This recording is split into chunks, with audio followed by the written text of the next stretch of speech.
Welcome to Resolve IBS and IBD Naturally. I'm Courtney Cowie, a nutrition therapy and functional diagnostic nutrition practitioner. If you are struggling with the symptoms of IBS or IBD and want to get to the root cause of your symptoms so you can take back your health through a whole person approach, this podcast is for you. Just a disclaimer that the information I'm presenting in this podcast is for educational purposes only and should not be taken as medical advice. You should always consult a qualified practitioner before making any changes to your health or medical regimen.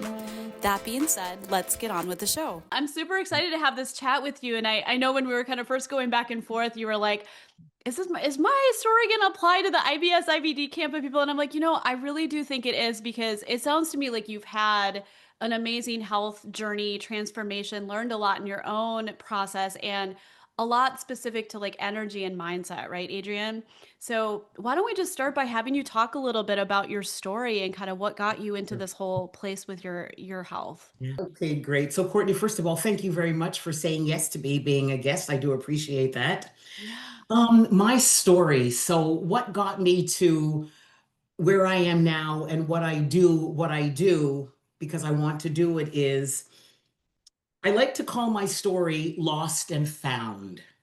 Yeah. Now, when I was growing up in my 20s, 30s, and even up into my late 40s, I had an abundance of energy. I just woke up, bounced out of bed, and I was good to go. Went to work, went out after work, went out with friends, did this, did that. I smoked, I drank, I went out dancing. Nothing could stop me. I was always on the go, to the point where those who knew me well dubbed me the Energizer Bunny. You know that commercial on TV and the bunny is going like this and like this? That's what they called me. Adrienne, you are just like the Energizer Bunny. I don't know where your energy comes from, but you are just always on the go. I would drink coffee at 11 o'clock at night, not a problem, be able to go to sleep, wake up the next day, and I'm good to go. So Wow. this was my life up until I crossed over my 50-year line. I started to notice into my first year of my 50s that I was just feeling a little tired, something that I wasn't maybe I never noticed it before, but I'm just starting to notice now, hey, I'm just a little bit more tired. But you know what's right? We brush things off. We just brush things off and we keep on going. And Yeah. then I continue to notice a decline in the amount of energy. But you brush it off. I probably didn't sleep well last night. I'm probably overworked at work and I'm just not sleeping well. We make up reasons. Now, Yeah. I should tell you my backstory is I grew up with my daughter as a single mom from the time that she was 3. So Mm. I always had a responsibility. I always had a reason to come home. Even when she was in her teens, I still had that responsibility to make sure that, is she home when she says she's going to be home? Is the homework being done? She's going out with so and so, make dinner is ready, grocery shopping. I still had that responsibility. Yeah. And then she goes away to university, out of town. And I experienced, I guess, that popular term, that empty nest syndrome. I mean, I never knew what it was before. You hear about it, but you don't think about it until it happens to you. So she's gone now. I'm in the house, nothing to do, and I'm pacing around. Remember, I got a lot of energy. So I'm like a lion pacing in a cage because I have nothing to do. So for me, how do I fill that void? Well, just don't come home. So it started with, I just would go out with friends after work for dinner. But then I'm still home at 9. And because I got a lot of energy, I'm still pacing up and down. So Yeah. then I discovered, because when you're out, you discover things. Oh, there's clubs that you can go to during the week. I had no idea. So I'm now looking for a club on a Monday, on a Tuesday, on a Wednesday, on a Thursday. Regular clubs are Friday, Saturday, and Sunday. So after going out for dinner, I don't have to come home now. I can go to a club now from about 9 till about midnight. And that's what I started doing. And this continued into my 51 and my 52. And I was becoming more and more tired. I was also gaining weight. But you brush it off though. You're not always ready to admit, hey, is it because of something that you're doing why your health is now looking like this? You never initially put it on yourself.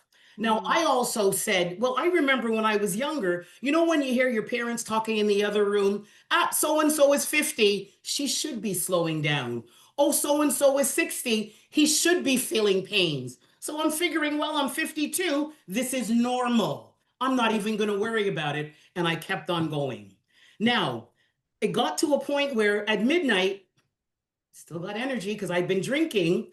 And then someone introduced me to after hour clubs. I had no idea in my mind what they were, but they are, this is where you go from midnight to 7 o'clock in the morning. So, Oh you know, my. me with my energy, well, let me check it out. And it sucked me in. And with it came alcohol, introduction to some serious party drugs. I got to be honest, though, absolutely, I indulged. And then Yeah. with that comes a lot of processed food because 4, 5, 6 in the morning when you're leaving now, you know you're hungry after all of that drinking and drugging now. So I was a favorite at McDonald's. So I am now going out all day. Remember, I'm working 9 to 5, going out, going clubbing, drinking, drugging, and eating, and dragging myself on 2 hours sleep back to work in the morning because I never mess with my job because I need a roof over my head.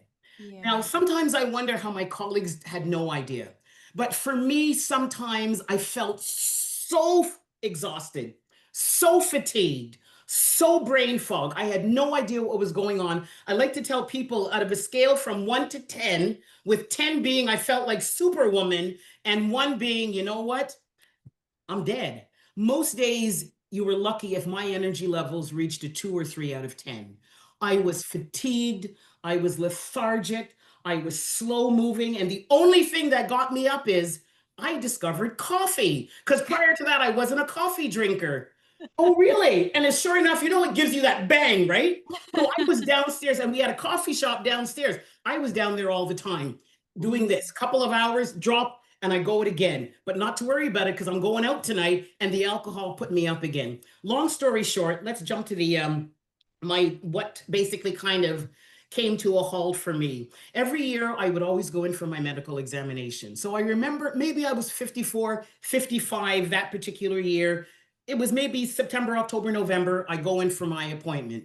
Now, my medical physician had been my physician for years. So he knew me. He knew the energetic, kind of bouncy, steppy Adrienne. So when I came into the office that year, he looks at me and says, Adrienne, what's wrong with you? You look terrible. I said, what are you talking about? He goes, since last year, I can see you've gained weight. I see all your eyes are puffy, you're black under your eyes, and you look tired. You look like you've aged 10 years. What Oh. is going on? I said, come on, well, I'm 55. My mother said that when you're over 50, you're supposed to be feeling this way and you're supposed to gain weight and you're supposed to be tired. He goes, not at all. Not at all. It's an indication that something is going on in your life, Adrienne, that's counterintuitive to your biology. Do you want to talk about it? Now, you know, I am not telling my doctor I was out at a club the night before doing drugs. Oh, no, you know what? It's work. We got a project. I got to put extra hours in. He goes, Agent, I know you. He goes, you always work. He goes, you know what? That's okay if you don't want to say anything, but I'm just letting you know for the first time in our history together, I am really concerned. I'm going to do some extra tests. Yeah, no problem. Take as much blood as you want, whatever, whatever. He calls me a week later. Adrienne, are you sitting down?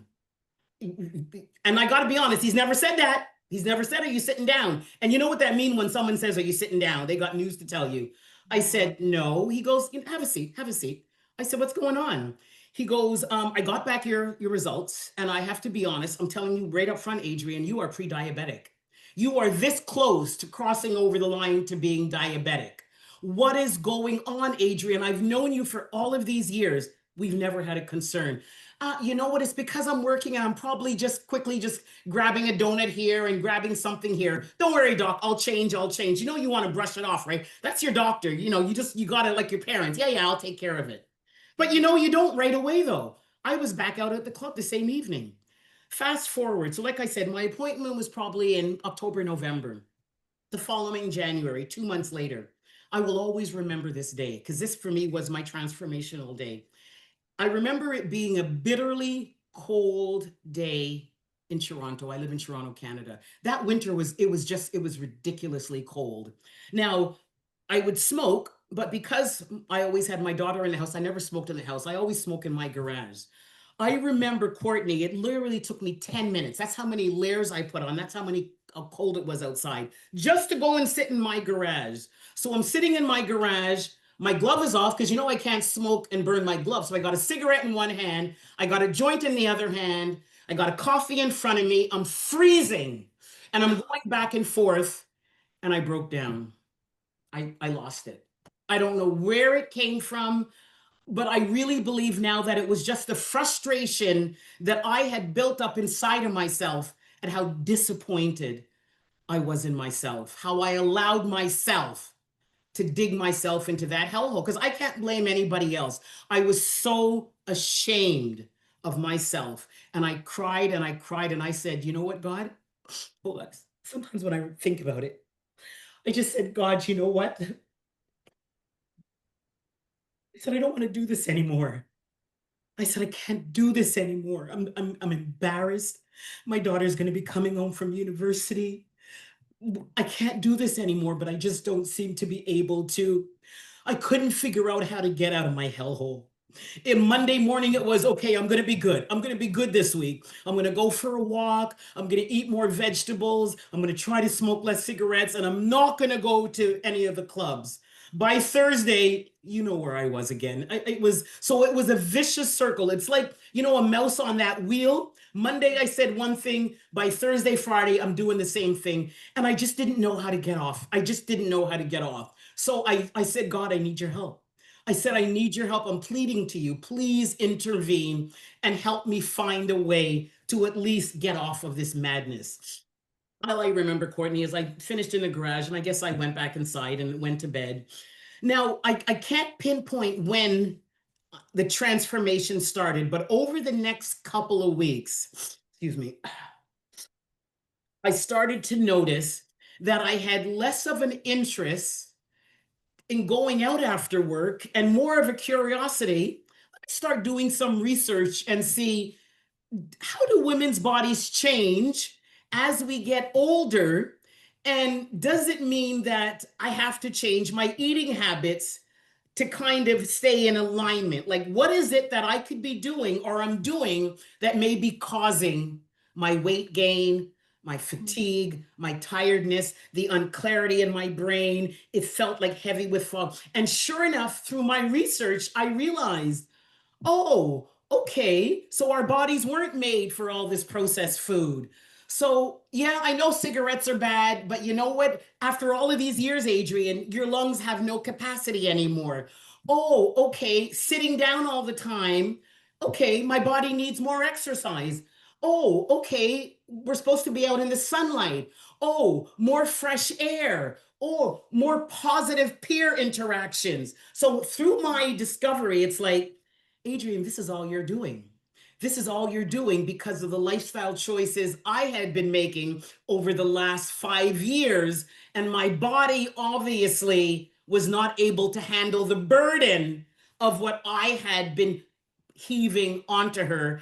And she was manifesting through fatigue, tiredness, serious weight gain, bags under my eyes. My skin was starting to sag. I was getting more wrinkles. And it's like, oh, but then research is also telling you you can make changes to the point where you can start rejuvenating those cells from a cellular level and start to improve your quality of life.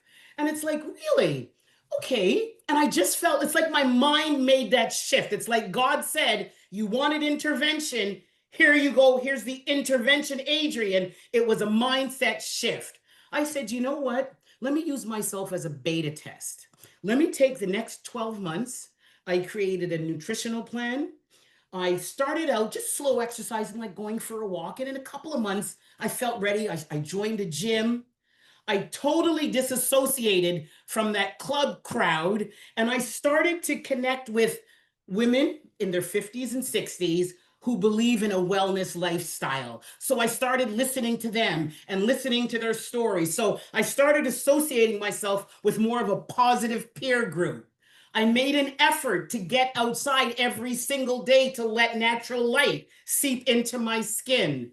And Courtney, over a 12-month period, I started to feel my energy. It's like, oh, mm, oh, well, let me eat some more fruits and vegetables. Let me exercise. And every time I gave my body what she wanted, she rewarded me with more energy. Courtney, by the time I hit that 12-month mark, if you ask me again what my energy was out of 10, bam, bam, bam, 8 to a 9 to a 10 out of 10. And Courtney, I'm back. I'm here. And the Energizer Bunny, she's back. As a result of that, Courtney, people around me started saying, Adrienne, you just seem to have a lot more energy. What are you doing? You don't Mhm. seem to be tired and draggy. I said, well, you know what? Just made some simple changes. I'm eating more fruits and vegetables and whole grains, and I'm moving my body every day, and I'm drinking more water, and I'm going outside, and I'm hanging out in nature. And I found a great women's group, and we're all on the same path. And all of that together seems to have allowed me to reclaim a better quality of life. Well, Adrienne, can you help me? Well, I'm feeling, can you help me? Can you help me? And everybody's saying, can I? And it's like, you know what, Adrienne? You know when that light bulb goes on? It's like if you were able to rejuvenate your cells from a cellular level and reclaim your energy, why don't you help others, Adrienne? Because everybody was coming to me. And that's when I created my coaching program, The Energy Edge: Unlock Your Precious Body's Energy Potential. And here I am. And that's my story of transformation. The Energizer Bunny, she's back. I love it. That is such a story, Adrienne. Yeah. And I mean, there's so many directions I could go with questions here for you because I think even though obviously the podcast is really geared towards people with like gut dysfunction, there's a lot of parallels in every chronic health challenge and breakdown story. And the first thing that really jumped out at me in listening to your story was just the energy potential you always had. And I would imagine you were one of those like live life to the fullest, take it all on types of people, right? And similarly, I know in my health breakdown story, and a lot of the women, especially that I work with, very type A, very goal oriented, very driven people, which is inherently a good quality, but like all good things, right? There can also be the dark side too, where sometimes that pursuit, whether it's for, perfection or achievement or success or just to experience life to the fullest, if it's overkill, right? Like that can be a piece that really drives us to the breaking point. And Yes, often the body will start to, like it did in your situation, give those clues that we're hitting walls here. Like those symptoms are kind of the body's way of speaking. And exactly. it's that mental shift that has to happen where you finally get to that place of like, wow, this is not working for me. Or maybe I've been on a track all along, mentally speaking, that drove me to this. And now I have to examine some of those thinking processes or mindsets or just life experiences I've had that really aren't going to be sustainable for me to have Absolutely. my health, right? Absolutely. Absolutely. Yeah, Mhm. yeah. So tell me a little bit about just kind of like thinking back to when you were first an empty nester and kind of going through that transition. Do you feel like there was maybe an element there of like, just trying to put myself in your place, like maybe inner restlessness or turmoil that was happening where you were struggling to kind of redefine how to relate to your life now without having a child at home and just that Mhm. transition into Mhm. that phase? Mhm. I've thought about it a lot over the years, and I realized that my personality and my character, I've always liked to keep myself busy. I remember, I would always, when friends would say, well, I'm taking my vacation, my 2-week vacation, and I'm just going to stay home. And it's like, what do you mean stay home? Like, you're not going to do anything? You have to do something. Like, you have to do something. So for me, life was always about let's live it to the fullest. Yeah. So it wasn't about necessarily redefining my life with my daughter gone. For me, it was like, I got nothing to do. I have nothing to do because I have nobody to take care of. Now, in retrospect, what I teach my clients is it's a time to rediscover yourself and maybe find new activities, maybe passions that you maybe have put aside because you were taking care of your daughter that you can now re-review. For me, it was, I never kind of had any of those passion projects. It was always, Work, take care of my daughter. Work, take care of my daughter. If she's out of the equation, I've got all these hours. I need to do something. I need to do something. I could never imagine just sitting down on the sofa reading a book. I do Yeah. that now. I love it now because I realize that we need to reset and also give our bodies a chance to recoup. So every day I make intentional time to sit down in a comfortable chair and I have a favorite book. I'm at the library all the time. But back then it was go, go, go, go, read. Are you kidding? That's boring. I gotta go, I gotta go, I gotta go, I gotta go. Now it's like, yes, I gotta go, but I also enjoy sitting down and those quiet moments just to kind of chill and Yeah. enjoy the peace and quiet around me. It's Yeah. so healing. Oh, I love it. And this kind of actually like sets up my next question perfectly because I'd love to get your opinion on this. Like I've had to go through a similar self-discovery in that a lot of my early adulthood, as like I would say arguably up until my early 30s almost, was characterized by this drive to take on tons of things, right? And there's a little bit of that paradigm if I look at like my mom and her mother and like just like the intergenerational cultural stuff that gets passed on to us, right? And it really started to dawn on me at some point like I think a lot of people, and I see this in my family, are very uncomfortable just being still and being with themselves. Like I can tell you to this day, my mother has never had an interest in sitting down and trying meditating or yoga. And it's not for everyone to be true, No, right? no, no.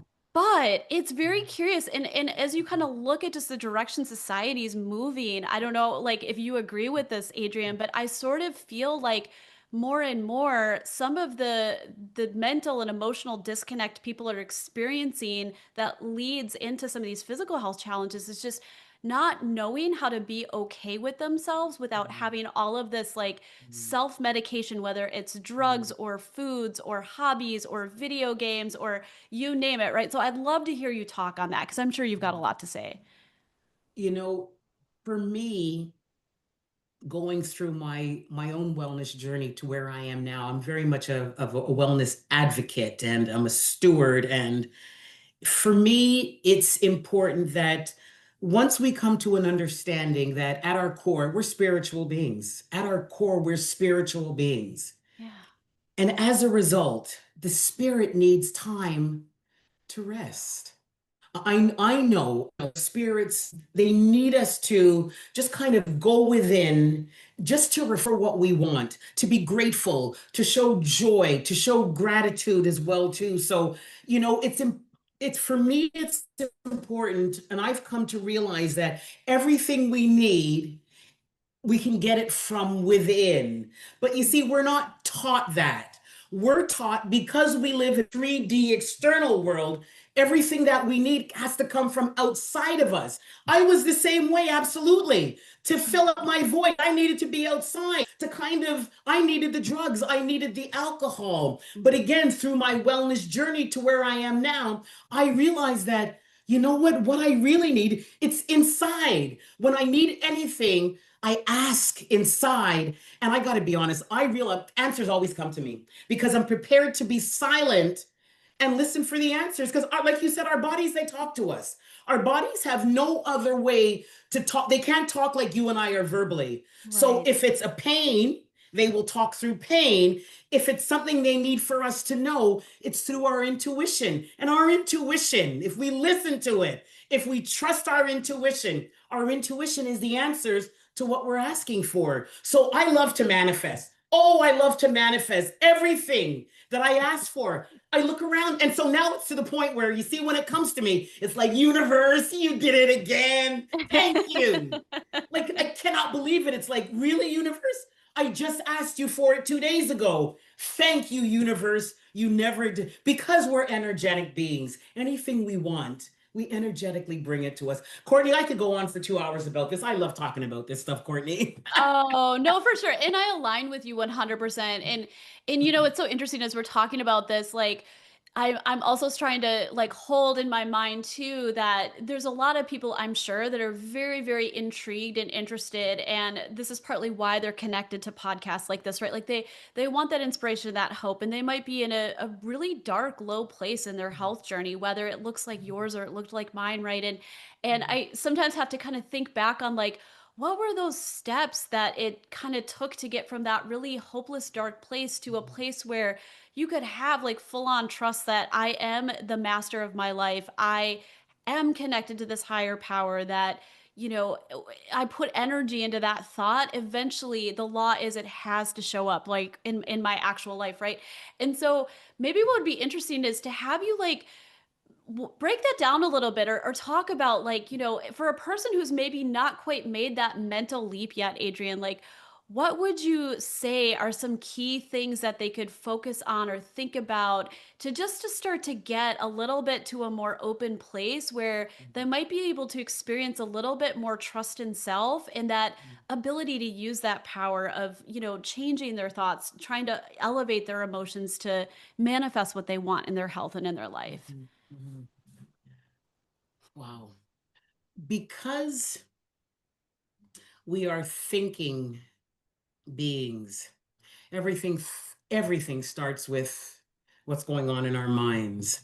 Now, I know for myself, yes, I reached out to divine intervention, and somehow, again, I will never know, but again, my mind started to shift. I realized that along with that, I really started thinking about why do I want to even make a change? I'm having a good time, it feels good, but then I kind of look at myself and say, you know what, you're disgusting, Adrienne. Like, you're absolutely disgusting. Shame on you. So I needed to find a reason that was stronger than the pull of the club and the Yeah. pull of the drugs and the Yeah. pull of the McDonald's and the pull of whatever, whatever. And for me, it was my daughter. Mm. I started to really focus on what is she going to think if she comes home and she sees me like this? She's going to know right away that something is going on. She knows me. And I've always been the kind of woman that, you know, when you watch a show and someone says to a child, well, who was your inspiration? And sometimes it'll be my mom or my dad.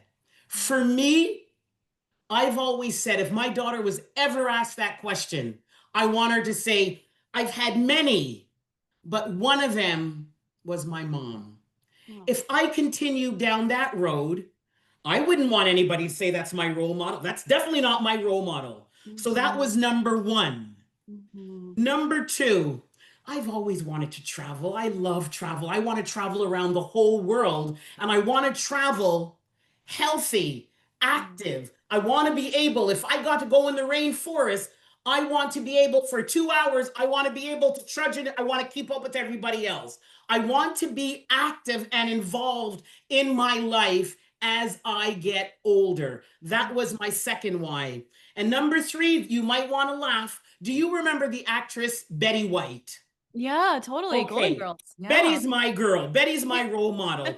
She died at 99, and up until she was still co producing and acting, I always said to myself, I'm going to be just like Betty. I'm going to be 99 and virile and vital and active and working and having fun and making love. And I said, but if I keep up with that, how am I going to be able to do that? So as I started through my transformation, absolutely, there were the days that kind of, oh man, Adrienne, you can go once, you can go once. Yeah, in the beginning, once or twice, I still fell into that. But as each day grew, I grew stronger and stronger in my mind, grabbing an anchor onto my three whys. I want my daughter to be the proudest of her mother. Number two, when I travel, not if, when I travel, I'm going to be an active participant no matter where I go. And number three, God rest your soul. Yes, you've passed on, Betty, but you see from above,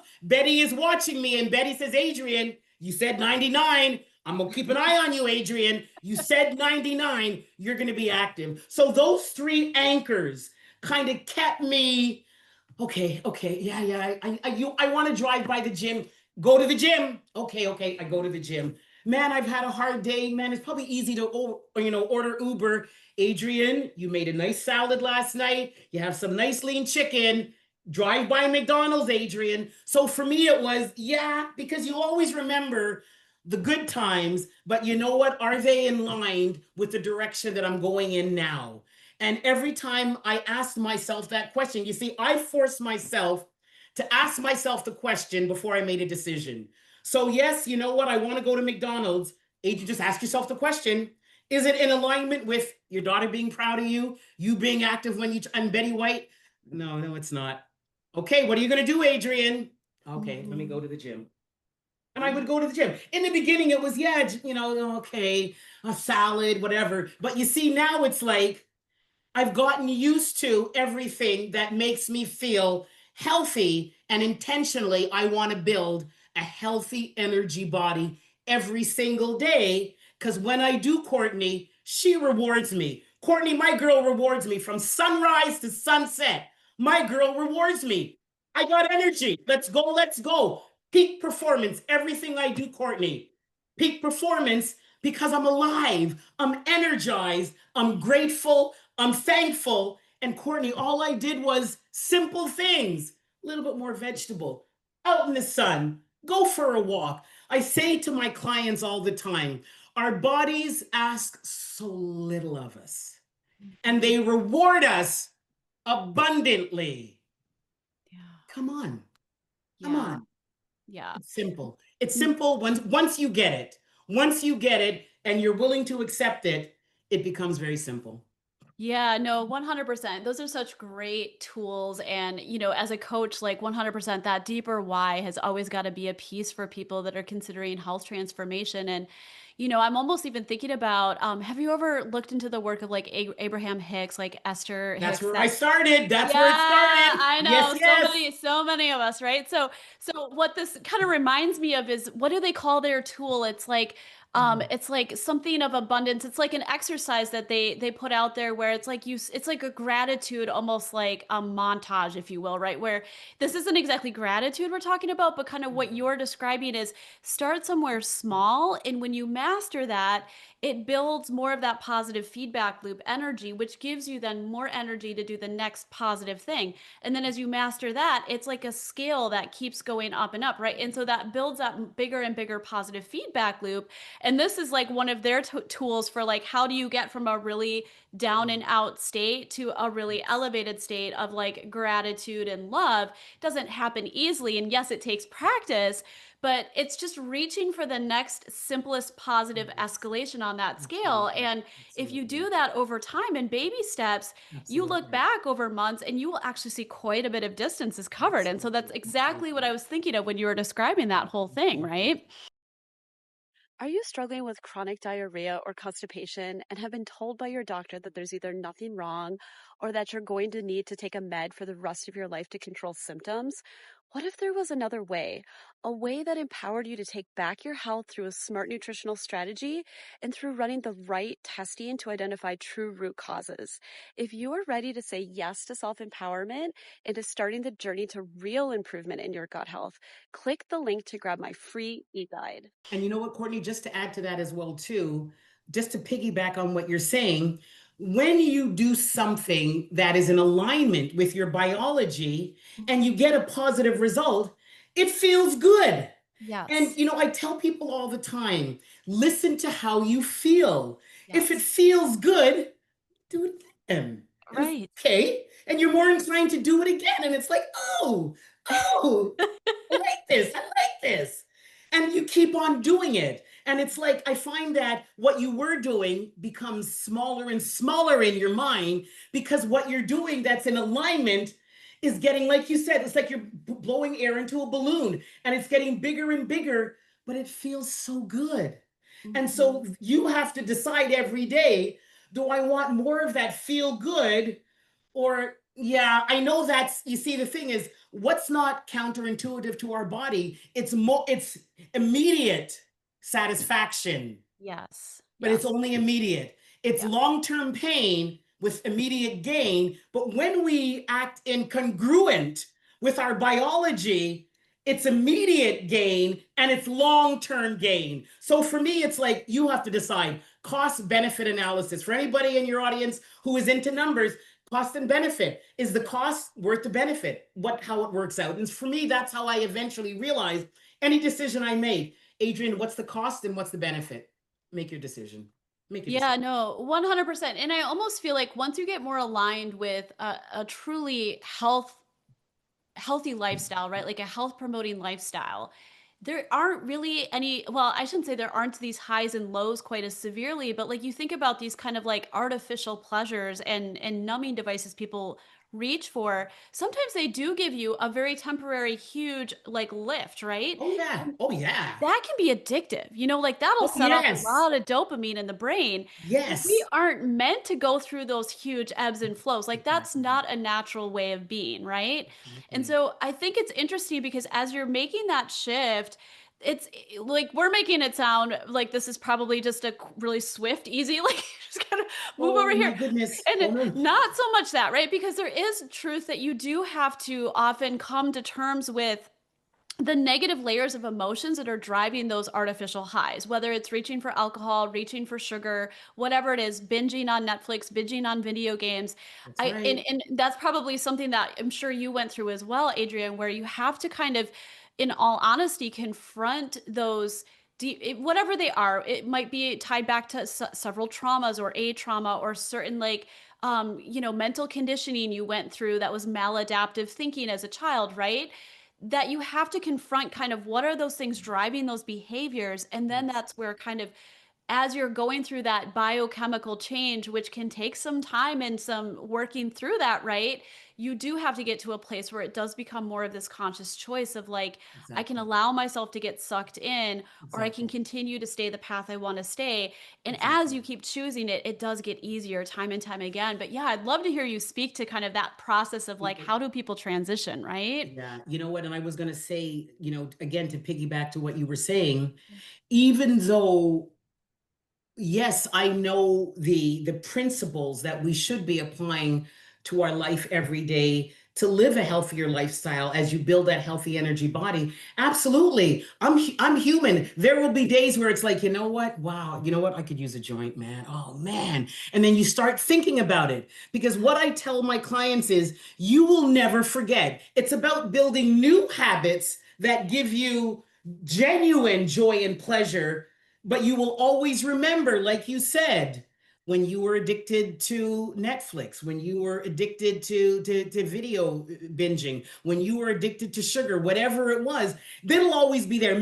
Those memories will always be there. But it's about creating new synaptic connections within our neuroplasticity. So for me, I let my clients know this is the Adrienne you see, but I gotta be honest, I go through my days where it's like, man, and it's in your mind because your mind will always remember what made you happy. Adrienne, you Yeah. know you were happy when you were taking those drugs. So your mind goes right back to it. And I got to be honest, I remember.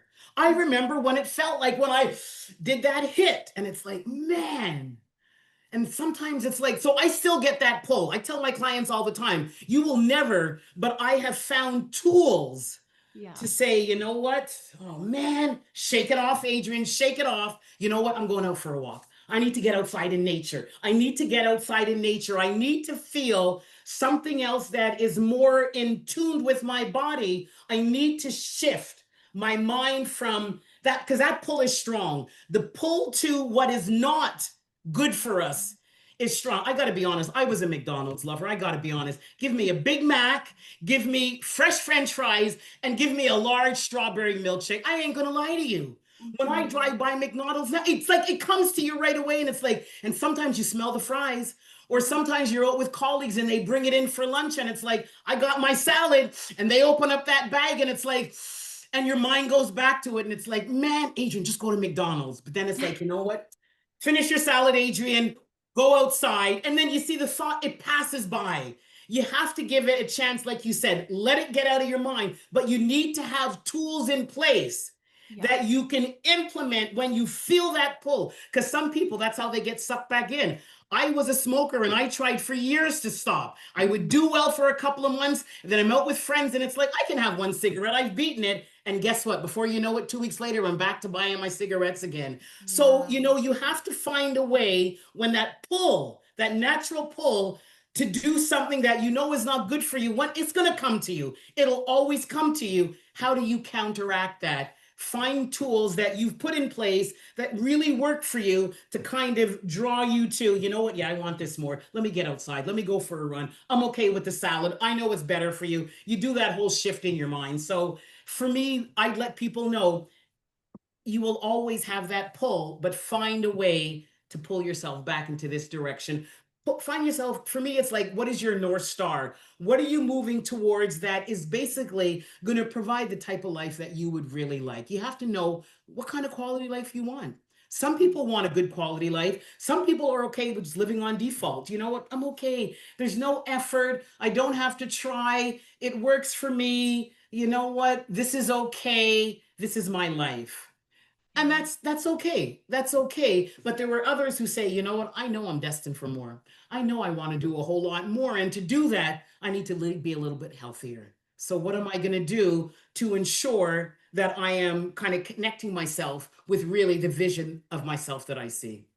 Yeah, no, absolutely, Adrienne. And, this is actually segueing beautifully into another question I was thinking of. I wanted to ask you that I've had another guest on this show who's a coach, an amazing man. He coaches men. And so I'm going to ask you a similar question to the one I asked him, and I don't know if I have a great answer to this either, but the question is like, when you think about people who are coachable versus not coachable, that's kind of part of the question. But the other part of the question is, why do you think some people hit a rock bottom and others never will, right? Because you had yours, I certainly had mine. And we could say that when we get there, sooner or later, you quote unquote wake up, right? And in a spiritual way, you wake up too, for most of us. But it's always so curious to me that I find in my work, I still have a certain percentage of people that will reach out. They're kind of, you can tell they're dabbling. There's a part of them that's maybe open and curious enough. But, like most coaches, I've certainly had situations where I've gone down that path with some people only to find out like they're not really ready for this. They're not really in a position to be coached. And I'm not even entirely sure they've hit rock bottom. And so, like, what do you think kind of like dictates whether a person gets there or not, honestly? When you say gets there, you mean get to the point where they know that they need help? Yeah, and they actually wake up. Like they actually hit Mhm, a place where they're mhm, able to self-examine and say like, mhm, "Holy shit, my mhm, life has not been working for me. Like mhm, this is mhm, not okay." And they're honest. They're actually able to be honest and reconcile there's something wrong here, right? mhm, mhm. I would say from just my own personal experience and my some of my professional experience that the individual has to reach a point where there's nowhere left to go but up. Now, some individuals catch themselves halfway down, and maybe it's because they have people around them that are saying, I'm noticing a change. I'm noticing something like what's going on. So you can't hide it. It's easier when you can hide it. You see, if my daughter had gone to university, but gone to university locally and come home every day, you and I wouldn't be having this conversation. But because I was able to hide it, because I came home when nobody was here, I was able to hide it. It for me, it soothed me. It Mm, soothed my need, and my need was it kept me away from boredom. Coming mm, home to an empty house was boring. Never been one to sit down and watch TV till 11 o'clock and go to bed. That's just not me. I want action. mm, So, for a lot of people, if they are surrounded by individuals who care about them and are diligent, they may bring it to their attention to the point where they only get halfway down and say, you know what, wow, I'm busted. I'm busted. I need to do something about it right now. I need to. For others, it's, you'll hear stories of, I was in the other room, but I heard my son saying, well, my dad's too fat. That's why I'll never ask him to be a coach on the team. oh And gosh. you'll hear, you know what, that got to me. That was it for me. That was it for me. So Yeah. sometimes it's hearing either directly or indirectly the people around you, what they're saying about you, and how you're no longer able to participate actively in their life, or you're embarrassing them. That's enough to shake you up. But those are people, again, who have people who are actively in their life around them. I was able to hide it. even at work. Like I said, no one really said, Adrian, you look terrible. It was, I guess, the coffee. I was able to kind of fake it. And then by the time I went out at nighttime, it's dark. Remember, we're all the same. We're all drugging, we're all drinking. So we're not even noticing that anybody is looking off because I'm allowing myself to associate with people that are looking just like me. So for me, it took me breaking down in my garage that January. I just broke down. I don't know where it came from, but it came Mm. from somewhere. I say now it was probably the spirit inside of me because I believe that the spirit inside of all of us wants to live life through us. So Yeah. my spirit was saying, Adrian, my God, is this all you can do for us? Is this what our life is going to look like? And it's like my spirit knew that there was more in my life to come. This was not the end of my story. My spirit knew, Adrian, people are out there, people are waiting for you. You can make a difference in someone's life, Adrian. We need to get you from where you are now to where you need to be. So in my case, I believe that when I broke down, it was my spirit saying, Adrian, you know what? I can't take it either. We need to find a way to help you. So, to answer your question, it really is going to depend on who's in that individual's life, how much they really care about the individual. Because some people will say nothing. So what? My mom is fat. I've always just seen her fat. You don't say anything about it. But some Mm. people will say, Mom, I'm kind of, I love you, Mom. And I've been reading about this, Mom, and I don't want you to die.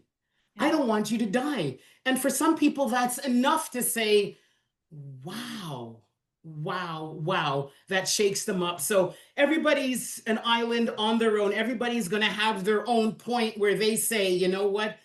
Okay, let me start seeing if I can find some help. Let me maybe go online, maybe start looking at that. Some people will say maybe it's a coach. Some people will say maybe it's this. Some people will say maybe it's let me start going to church. Let me start going to a spiritual healer. Everybody kind of finds what they feel they need when they hit that point where, you know what?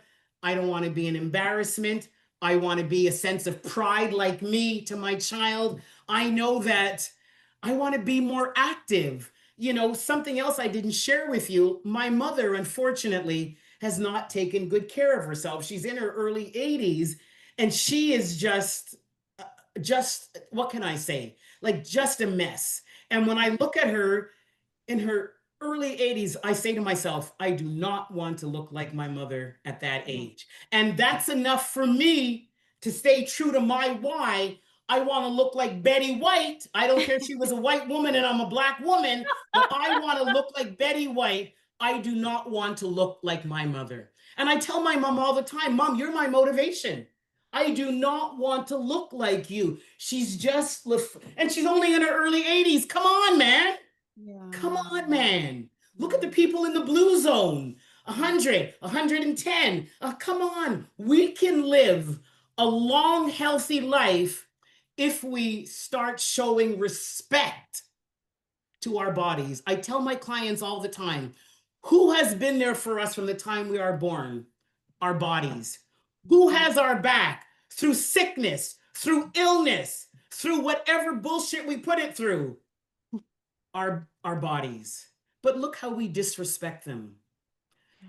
So, do you want to live a long, healthy life, or do you want to live a long life in pain and misery? The choice is yours. The choice is yours. The choice is yours. The choice is yours. Yeah. Oh no, for sure, Adrienne. Yeah, and I agree with everything you just said. And you know, I sometimes think that everybody's got that little knocking on the door, that spirit inside, right? Like we're all spiritual beings, and I don't know, like not to go down a rabbit hole of like, do we believe in reincarnation? But like maybe it's possible certain souls start out a little bit further on this like scale of evolution, and so that process of getting more in tune with the deeper calling of like what is my purpose, or like what am I here to Exactly. do, it's a little Exactly. bit easier for some people to connect with, possibly, right? Like that could be an element to it. But I definitely think like something you said earlier, I totally agree with, just hits the spot on. Like I think ultimately it comes down to what is your capacity to actually connect into? It's often the emotional pain. Even if you're having physical pain and a physical health challenge, it creates emotional pain. And then the lifestyle choices you make to numb from that or distract from that create emotional pain, right? And some people are just forever going to dissociate and repress that, and they'll never feel Mm, that. And then that mm, never becomes a spark plug to incentivize them to change, versus others just have a better, it seems like, intuitive capacity to tap into that. And then you get to this point where that's so painful. It's like more painful to stay the same than it is to choose the path of change, right? So I think that's a mm, piece of it. And I think the other piece of this is like, honestly, just courage. I think some people maybe just have a little bit more gumption or ability to be like, I'm terrified, but like, I have to do this anyhow, or like, I'm just going to take a step and I'm not going to die. Like literally, we can all tell absolutely. ourselves that for most of our Absolutely. fears. Probably Absolutely. not going to die, but like, if Exactly. I don't take this step, it's like you said, it always comes down to that dual reality. Which future do you want to choose? Do you want to Mm, choose the future if yes. doing nothing, which will look very much like the place you're in, if not worse, or are you going to choose the future of doing something, even if it terrifies you? Exactly. But if the Exactly. potential for it to be better Exactly. is even 5%, would you be willing to take Exactly. that risk, right? Exactly. Yeah. Exactly. Exactly. Exactly. Yeah. When you were saying that, I was thinking about I think that it starts with somebody looking for answers. For me, as I was going through my wellness journey that year, you're connected to this information and this kind of leads you to this and this ties you to this. And for me, it led me to we are spiritual beings. Okay, interesting. What does that mean? How do I connect with the spirit of me? How will that play out in my life? Yeah. How important is me understanding who I am as a spiritual being to my future evolution, to my past evolution? How does that mean? How am I connected to Courtney? You mean I'm connected to Courtney? You mean I'm connected to the trees outside? You mean that's why we have that connection to our pets? Yeah. Oh, really? That's why when I plant something and I eat it, it gives me. So, for me, it led me to continually discover and look for more and look for more. And like you said, I mean, for me, it all started with The Secret. Years ago, I'm at a friend's house, I'm sitting there, I'm looking around, I look beside me, I see a book, it's called The Secret. Okay, you pick it up. I started reading it and I was there for an hour. People said, Yeah. come to the table. No, no, no, no, no. And so it led me to the Hicks. And then it led me to this. And it's interesting to the point now where I am a seeker of information. Anything new I hear about in the health and wellness space, tell me a little bit more.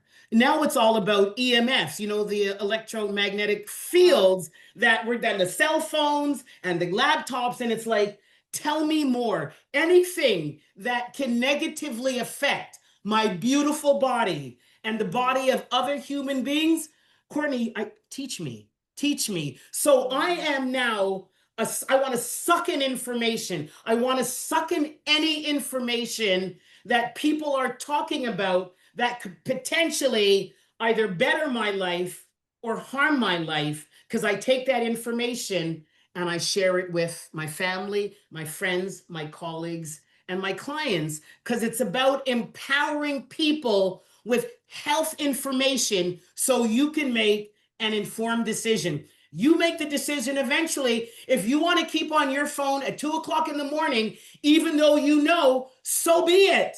When Right. you're 40 and 50 and you're wondering, oh man, look back and say, you know what, when I was 20, they were talking about it, but you know what? It was about being comfortable, not about being safe. I look at, asbestos Mm-hmm. and how they covered it up. And then Mm-hmm. the cigarette smoking.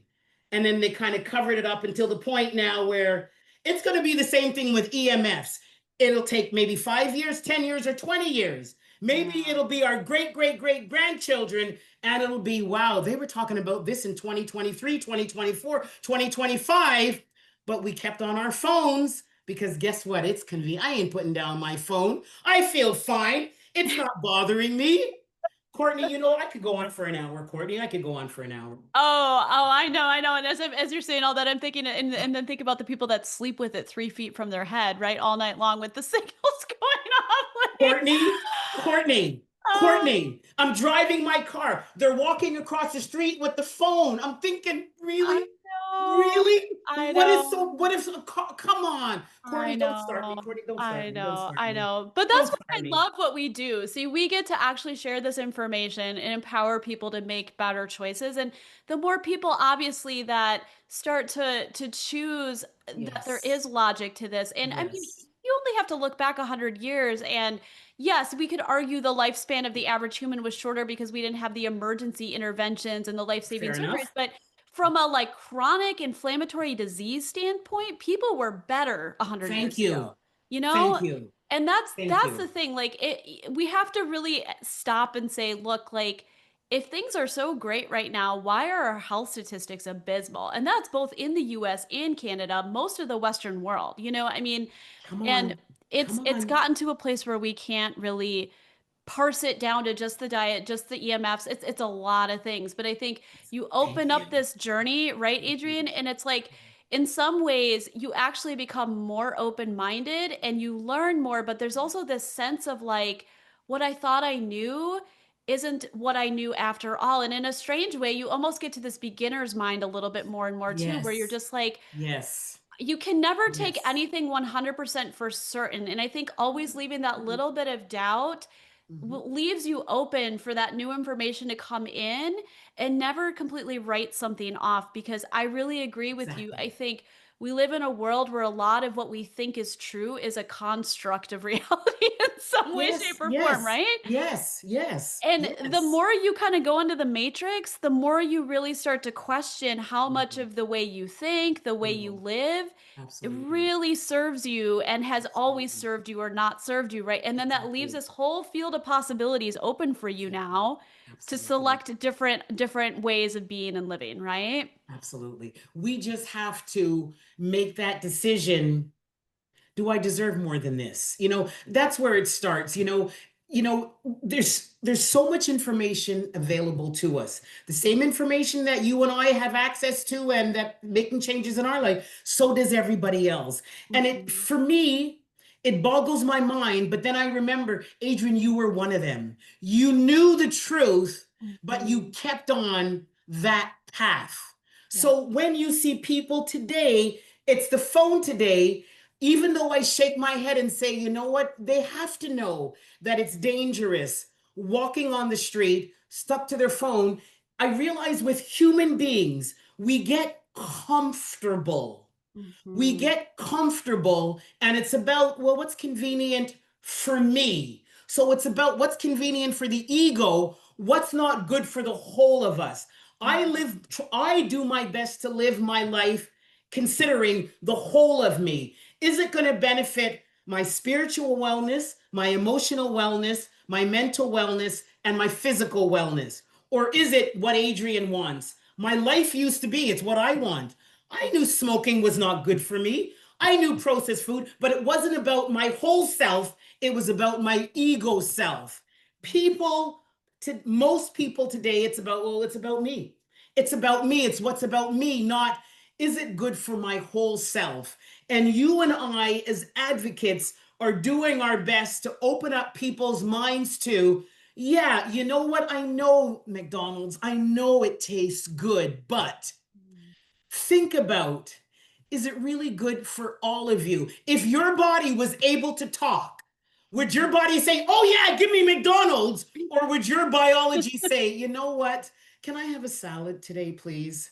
So Right. we need to really start. For me, I like to say, Courtney, let's start looking at our bodies as our best friend.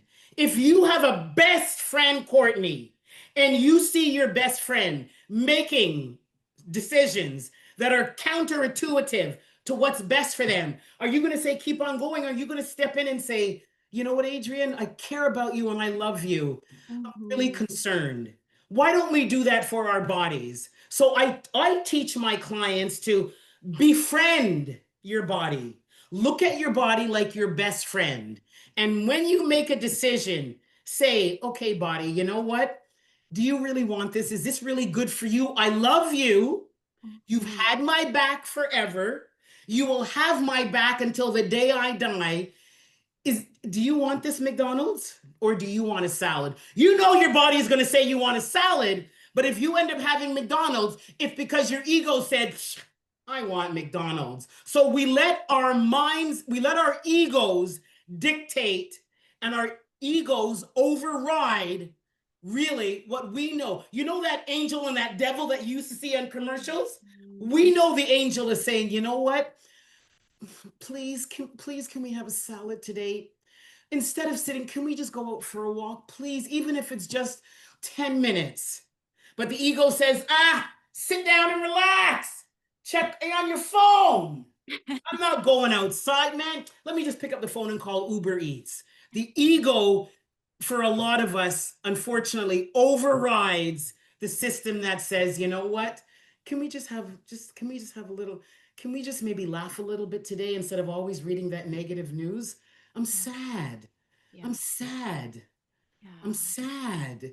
Can we just maybe go to the park and watch the kids play so I can just feel Courtney, I could go on for an hour. Courtney, I could go on for an hour. Oh yeah, Oh, no, it's such good stuff. And I think just that powerful process that you're speaking to of getting people to realize that they have to be in partnership with their body. And sometimes the first step in that is like, if you've been on a chronic health struggle and you feel like you're fighting your body in a lot of ways, which is a common mindset, right? Because especially in the world I work in with people with a lot of gut stuff, it can be very life mm, disturbing, life altering. A lot of these people are stuck at home, feel like they can't even yes. function anymore.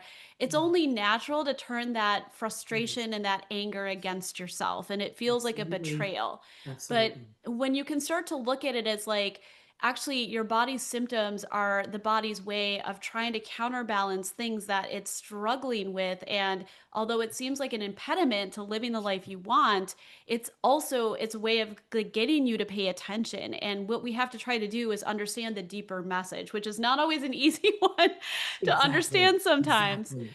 But Exactly. this is the power of like coaching, right? Like this is the power Yes. of having somebody who's Yes. navigated that journey, who can Yes. actually walk you through how you're relating to yourself and starting to shift that in a positive direction. And then when you finally do get to that place where you're like, wow, I can embrace all of me, even these parts that right now aren't working so Yes. well, you can Yes. make those decisions from that place of self love and self empowerment, Absolutely. which is already like 50% of the battle, right? Like Absolutely. once you're on that path, like it's a lot easier to keep making progress and go forward, and eventually the body will catch up to the mind. And I'm Absolutely. sure you would agree with this, Adrienne. Like I find a lot of the healing, actually the most critical healing, has to Yeah. happen at the mental and emotional level Yes. first. Yes. And often it'll Yes. happen there and then the body will catch up, right? Like there can be that Inside. delay. It Yes. from inside Yes. out. Yes. Inside out. Yes. Start giving me what I need biologically. It's Yes. biologically. Your biology is saying, you know what? You know what? Let's just feel a little bit better today. And you know what? You feel a little less painful. Courtney, you're right. You're right, Courtney. I love this. I love It's it. such a good conversation. I know. I feel like we could keep going because we both are so enthusiastic about helping people and getting them on a healthier path. So it's Yeah. amazing. But I know we have to eventually Yeah. start to wrap. So Yeah. in that sense, Adrienne, is there anything you want to share before we start to wrap up the conversation? Yeah. You know, I like to always wrap up by saying, I believe that everybody that is alive, everybody that was blessed to be born, you know, there are millions and millions of sperms and millions of eggs. And for some reason, the universe decided to connect that sperm with that egg, and that made you, Courtney, and that Yeah. made me. So there's a reason why we are supposed to be here. Yep. Everybody is here for a reason. I believe from the bottom of my heart, we were all blessed with a gift, but most of us die without knowing what our gift was. Only a Mhm. small percentage of us come to realize what our God blessed gift is. So if you are listening and if what I'm saying resonates with you, I want you to know you are here for a reason. Do you know what your gift is? Are you living currently expressing your gift? And if not, it's not too late. It's not too late. Enjoy the life that you have left. You don't know how much longer you have. So live the life you have, not to the min. Please promise me, live your life to the max for as long as you have left, because you deserve it, because you were born and you're here for a reason. Oh, I love that. Yeah, and everybody is worthy of health and happiness, really truly, right? Even if you feel like you've been in a dark place and a place of struggle for a long time, like Yes. there's always a way out of that. Sometimes it takes many tools and the Yes. right combination of things, but Yes. I love that you bring such a inspiring and hope-filled message, Adrienne. I mean, really, truly, that's the Mm. crux of like a Thank you. great coaching practice. So Thank that's you. awesome. Is there any resource or just like way you want to share with the audience to connect with you? It's Simmons 2020a at gmail.com. I'll share it with you so you can maybe kind of put it in the notes. I But yeah, will. just reach out to me via email, and I'm doing my best. I'm hustling them along to get it revamped as soon as possible. But in case anybody doesn't want to miss me, just reach out to me via email. It'll be Oh, my that's honor great. to have a conversation. Oh, awesome, Adrienne. Yeah, I'll put it in the show notes. And I mean, this is real life, like especially solopreneur, right? Like, I mean, there's always something like website under construction or something going on. So it Yeah. happens, right? So yeah, so we will have I will have your email address in the show notes so people can Okay. find you if they want to reach out. Well, this has Okay. been such an amazing conversation. I have loved your Energizer Bunny energy. It's been such a welcome, addition to the show here anytime, right? Did you find this episode informative and helpful? I'd love to have you leave me a 5-star rating. Do you have questions about holistic approaches to optimizing gut health that you'd like to ask? Please leave your question or comment below, and I will be sure to address it personally or cover it in a future episode. Be sure to check the show notes for any resources mentioned in today's episode. See you next time.